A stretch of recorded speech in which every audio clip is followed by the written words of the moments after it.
Dalam satu kisah, ada seorang hamba beribadah selama 500 tahun.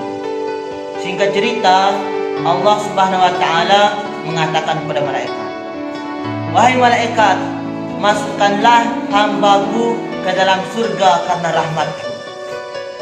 Hamba itu yang mendengar itu mengatakan, "Ya Allah, masukkanlah aku ke dalam surga karena amal ibadahku." Allah Subhanahu wa taala lagi mengatakan, "Wahai malaikat, masukkan dia ke dalam surga karena rahmatku." Hamba itu lagi mengatakan, "Ya Allah, masukkan aku ke dalam surga karena amal ibadahku yang 500 tahun." Kemudian Allah Subhanahu wa taala mengatakan, "Kalau begitu, timbanglah amal ibadahnya."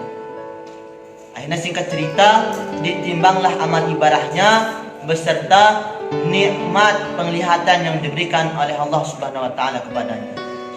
Singkat cerita, setelah ditimbang, ternyata lebih berat nikmat penglihatan yang diberikan oleh Allah Subhanahu wa taala kepadanya. Dan Allah Subhanahu wa taala mengatakan kepadanya, "Sekarang seret dia, masukkan ke dalam neraka." Ketika hamba itu diseret, dimasukkan ke dalam neraka, dia mengatakan, "Ya Allah, kalau begitu masukkanlah aku ke dalam surga karena rahmat-Mu." Dan Allah Subhanahu wa taala memasukkan hamba itu ke dalam surganya. Nah, dari kisah tadi kita bisa mengambil pelajaran bahwa setiap amal ibadah yang kita lakukan itu tidak terlepas atas kehendak, takdir dan rahmat Allah Subhanahu wa taala.